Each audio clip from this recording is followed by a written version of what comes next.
दोनों तपस्या करने के लिए निकले। ध्यान देना, भगवत प्राप्ति के विशेष रूप से दो मार्ग हैं, ध्यान से समझें। उन मार्ग में कई मार्ग हैं, लेकिन विशेष रूप से दो मार्ग हैं भगवान की प्राप्ति करने के। कौन कौन? एक अनुराग का मार्ग है और एक वैराग्य का मार्ग है। बात समझ में आ रही है? पूरे संसार से नाता तोड़ करके परमात्मा से नाता जोड़ लो, ये वैराग्य का मार्ग है। और एक मार्ग ये भी है कि पूरे संसार में प्रेम करते करते करते करते उसी प्रेम को और बढ़ा करके भगवान से प्रेम कर लो, ये अनुराग का मार्ग है। जैसे आप घर में रह रहे हैं, परिवार में रह रहे हैं, तो जब सवेरे उठिए तो पत्नी को देख करके, बच्चों को देख करके, अपने मकान दुकान को देख करके और इसी बहाने भगवान का स्मरण करिए। भगवान कितनी कृपा किया है आपने, हमको इतना सुंदर परिवार दिया है, बच्चे दिए हैं, पत्नी दिए हैं, ये आपकी कृपा है महाराज, हमारी क्या औकात है। और ऐसा सोच करके इसी बहाने भगवान का स्मरण कर लीजिए। एक वैराग्य का मार्ग है कि संसार से कोई मतलब ही नहीं, हमसे तो केवल भगवान से मतलब है, ये कठिन मार्ग है। तो जो राजा मनु हैं, उनकी धर्मपत्नी शतरूपा हैं, इनसे 5 पुत्र पैदा हुए। कौन कौन? 5 संतान पैदा हुए, 3 लड़कियां पैदा हुई, 2 पुत्र पैदा हुए। दोनों पुत्रों के नाम है प्रियव्रत और उत्तानपाद, और 3 लड़कियों के नाम है आकुति, देवहूति, प्रसूति। विवाह किए और बच्चे बड़े लायक। अब परिवार जब लायक मिल जाए ना, तो सोचो परिवार छोड़ना कितना कठिन हो जाएगा। और परिवार नालायक मिल जाए तब वो कितने लोगों से नहीं छूट पाता है। कई लोग कहते हैं कि तुलसीदास जी की पत्नी रत्नावली ने ताना मार दिया, इसलिए तुलसीदास जी साधु बन। अब हम कहते हैं कि पत्नी के ताना मारने से अगर साधु बन जाए तो हर परिवार वही में 4-6 साधु दिखाई दे। कौनो मतलब ही नहीं है, ताना मारना से नहीं साधु बनता है। अनुराग मार्ग होता है और एक वैराग्य का मार्ग होता है। तो जो अनुराग का मार्ग होता है वो सरल होता है, वैराग्य का मार्ग कठिन होता है। ध्यान देना, तो बरबस राज, ध्यान दें, चौथी अवस्था में धीरे धीरे धीरे धीरे मन भगवान में लगाएं और अपने बच्चे और बहू को धीरे धीरे अपने काम धंधा की जिम्मेदारी देते जाएं। ये प्रयास करना चाहिए। और कई लोग मरते दम तक चाबी अपने पास रखे रहे, ये गड़बड़ी है। मनु शतरूपा ने क्या किया? बोले बरबस राज। बरबस का एक अर्थ होता है जबरदस्ती, लो इसको पकड़ो, देखो मैं जा रहा हूँ तपस्या करने, भजन करने जा रहा हूँ। ए भैया, अपने बहू को, बेटे को चाबी पकड़ो, हम जा रहे हैं कथा सुनने। आप देखो जैसे देखना है, जबरदस्ती नहीं। आप देखो कहा ना, इसको पकड़िए, संभालिए। और दूसरा कारण ये है बरबस वरदान मिलेगा। बोले बरबस राज सुतहि तब दीन्हा। और वैराग्य में कैसे हो? वैराग्य का मार्ग कठिन हो रहा है, ध्यान देना। ई मनु शतरूपा होई न विषय विराग। राजा और बड़े प्रतापी राजा हैं, बड़े संपन्न राजा हैं, पूरे पृथ्वी पर एक छत्र राज करने वाले हैं, लेकिन इनको दर्द क्या है? होई न विषय विराग, भवन बसत भा चौथपन, हृदय बहुत दुख लाग, गयउ जन्म हरि भगत बिनु। समय निकला जा रहा है, मैं भगवान का भजन नहीं कर रहा हूं। हमको वैराग्य क्यों नहीं हो रहा है? परिवार से, समाज से, संसार से वैराग्य हो जाए, भगवान से प्रेम हो, लेकिन हो नहीं रहा है। क्यों? यही दर्द हो रहा है किनको? मनु शतरूपा को। तो मनु महाराज अकेले नहीं गए, अनुराग का मार्ग पकड़े हैं। ध्यान देना, वैराग्य का मार्ग कठिन है, तो अनुराग का मार्ग पकड़े। और कैसे किए? अरे बरबस राज सुतहि तब दीन्हा, बरबस राज सुतहि तब दीन्हा। बरबसराज सुत है तब दीना, बरबसराज सुत है तब दीना, नारी समेत कंवर बन कीना, नारी समेत कंवर बन कीना, नारी समेत कंवर बन कीना। अपनी पत्नी के साथ चले गए, वन में तपस्या करने लगे। और ध्यान दें, जरा सावधानी पूर्वक समझिए, बहुत सावधानी पूर्वक समझिएगा। बड़ी कठिन तपस्या किया दोनों ने, पति पत्नी ने। इतनी कठिन तपस्या किया तो विधि हरिहर अरे तप देखी अपारा, मनु समीप आए बहुबारा। आप सोचिए जरा, विचार करिएगा जरा, शांति दिमाग बना करके, कि इतना कठिन तपस्या किया है कहाँ? नैमिषारण्य में। और नैमिषारण्य में इतना कठिन तपस्या किया, इतना कठिन तपस्या किया है कि कई बार आए हैं विष्णु भगवान, शंकर जी, ब्रह्मा जी, विधि हर तप देखे अपारा, और मनु समीप आए बहुबारा, कई बार आए। लेकिन मनु शत्रुपा ने वरदान नहीं मांगा। क्यों? क्योंकि ये चाह रहे थे, किनको चाह रहे थे? ध्यान देना जरा, पूजा की विधि सीख लो। हम लोग पूजा करते हैं, कैसे पूजा करते हैं, क्या चाहते हैं, और ये क्या चाह रहे हैं? ये इतनी कठिन तपस्या जो कर रहे थे, वो मन में चाह रहे थे अगुण अखंड। आज आपको बताऊंगा कि भगवान हैं कौन। कई लोग कहते हैं विष्णु भगवान के अवतार हैं राम जी। कैसे हैं राम जी विष्णु भगवान के अवतार? ना, गलत है ये, प्रमाण देख लो।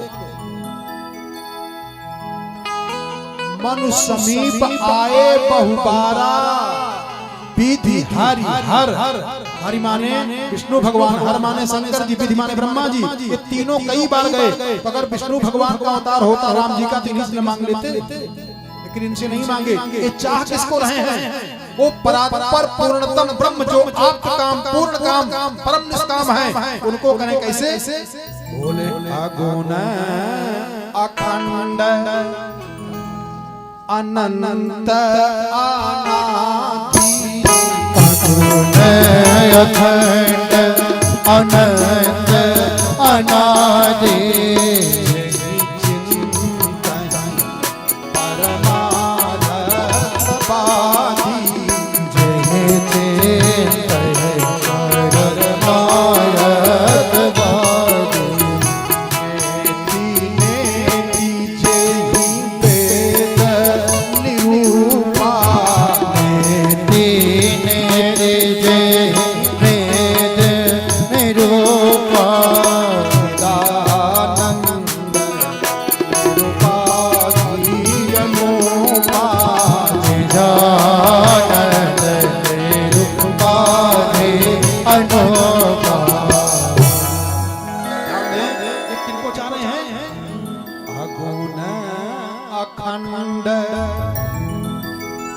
अगुण का मतलब जो त्रिगुणातीत हो, सत्वगुण, रजोगुण, तमोगुण से हट करके हो, जिनके बस में ये तीनों गुण हो, रजोगुण, तमोगुण, सत्वगुण, अगुण हो और अखंड हो। ध्यान दें, सावधान हो जाएं, मिश्रा जी विशेष सावधान हो जाएं। अखंड कह रहे हैं, और ये तीनों देवता खंड में गए थे। ब्रह्मा जी, विष्णु भगवान, शंकर जी खंड में गए थे, अखंड में नहीं गए थे, इसीलिए इनसे नहीं मांग रहे थे। अगुण अखंड अनंत अनादि, चिंतहि परमार्थ बादी। तो ब्रह्मा जी खंड में गए, विष्णु भगवान खंड में गए, शंकर जी खंड में गए, इनसे क्या मांगना है? और तब जब किसी से नहीं मांगे, तब आकाशवाणी हुई, मांगू मांगू बर अरे भाई ना पानी। आकाशवाणी हुई, परम ब्रूही तो वाणी में कोई गुण होता है, ये त्रिगुणातीत है। तब बड़ी सुंदर आवाज सुने, बड़ी गंभीर आवाज सुने,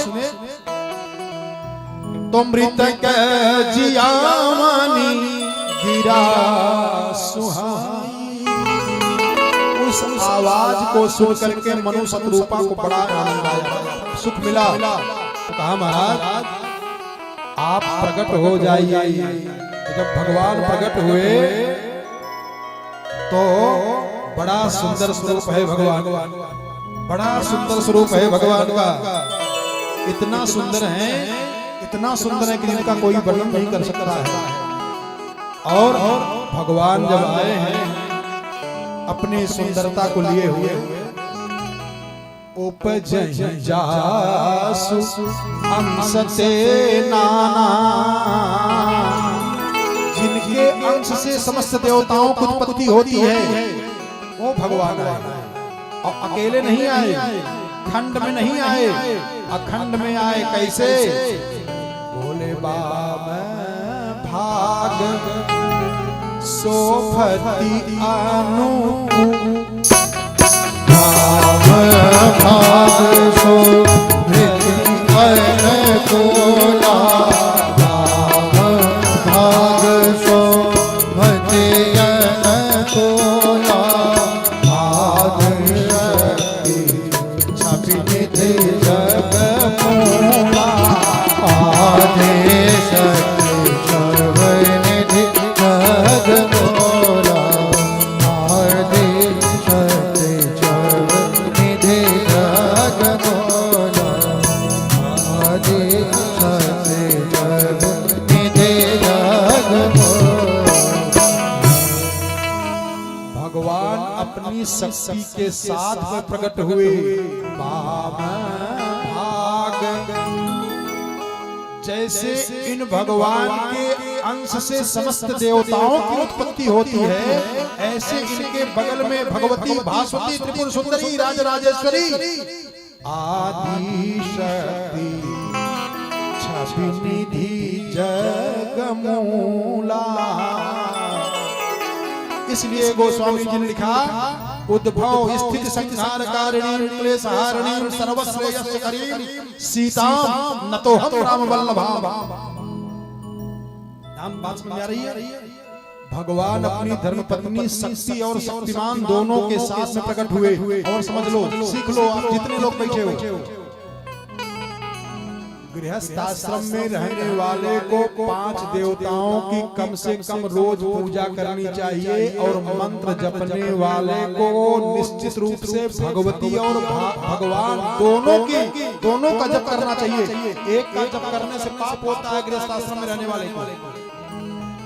एक बार भगवान शंकर जी से पार्वती जी ने कहा, महाराज हम देख रहे हैं कि मृत्यु लोक के लोग बहुत पूजा करते हैं, पाठ करते हैं, माला जपते रहते हैं, लेकिन दुखी हैं, परेशान हैं। कहा ठीक से न माला जपते हैं, न ठीक से पूजा करते हैं, पाप करते हैं। कहा कैसे?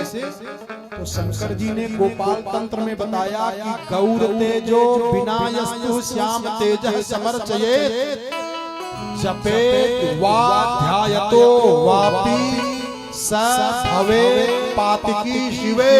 हे शिवे, हे पार्वती, वो पाप करता है जो केवल एक की पूजा करता है। भगवान और भगवान की शक्ति दोनों की पूजा करनी चाहिए। और भागवत जी में भी देखो लिखे हैं व्यास जी महाराज, सच्चिदानंद रूपाय विश्वोत्पत्त्यादि हेतवे तापत्रय विनाशाय। श्री माने भगवती राधा रानी, श्री कृष्णाय वयं नमः। माने भगवती और भगवान दोनों को प्रणाम करना है, दोनों का नाम जपना है। और जो भगवान अकेले अकेले जा रहे थे, ब्रह्मा जी, विष्णु भगवान अकेले, शंकर जी अकेले, मनु शतरूपा वरदान नहीं मांगे। जब भगवान आए, परात्पर पूर्णतम ब्रह्म आए, तो बाम भाग अरे सोफती अनुकूला।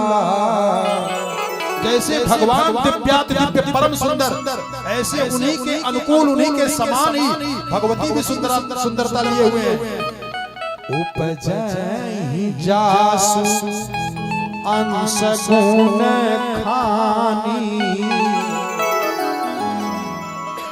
और अगणित उमा रमा ब्रह्मानी अगणित उमा रमा ब्रह्मानी। तो एक कारण ये भी है भगवान के अवतार लेने का। इन्होंने वरदान मांगा कि हमको आपके समान पुत्र चाहिए, तो भगवान ने कहा तथास्तु। इसलिए भगवान इनके पुत्र बन करके आए। ये 5 कारण हुआ। और एक कारण और है, संक्षिप्त से बता दूं, कारण तो बहुत है। एक कारण शंकर जी ने और बताया कि कैकेयी नरेश थे राजा सत्यकेतु। ध्यान देना, क्या गजब की कथा है। कैकेयी नरेश है राजा सत्यकेतु, और राजा सत्यकेतु को 2 पुत्र हैं। एक है प्रताप भानु और एक है अरिमर्दन, और उनका मंत्री है धर्मरुचि। तो ज्येष्ठ पुत्र राजा बने कौन? प्रताप भानु। प्रताप भानु राजा बने, समस्त राजाओं को जीतते चले गए, जीतते चले गए। और इनका जो छोटा भाई है अरिमर्दन और जो मंत्री है धर्मरुचि, इन लोगों ने खूब शासन किया। और एक समय ये विंध्याचल क्षेत्र में गए शिकार खेलने के लिए, और जब शिकार खेलने के लिए गए देखे तो एक वराह, क्या गजब की कथा है। अब देखो हम साधारण अर्थ आपको सुना रहा हूँ, ज्यादा गहराई में नहीं लेके चल रहा हूँ। वराह आप सुने होंगे कि हिरणाक्ष का वध किए थे वाराह भगवान, हिरण्याकश्यप का वध किए थे नृसिंह भगवान। और वो वाराह सूकर का रूप धारण करके आए, और यहाँ राजा सत्यकेतु के पुत्र, ज्येष्ठ पुत्र चक्रवर्ती सम्राट महाराजा अधिराज प्रताप भानु शिकार खेलने के लिए विंध्याचल क्षेत्र में जाते हैं। और वो बड़ा सूकर दौड़ता हुआ जा रहा है, और कई मृगों को मारा है प्रताप भानु ने। और जब सूकर दिखाई दिया, वो सूकर के पीछे दौड़ पड़े, और दौड़ते दौड़ते दौड़ते दौड़ते भटक गए, रास्ता भटक गया। सेना कहीं और राजा प्रताप भानु चले गए घनघोर जंगल में। समझ में नहीं आ रहा है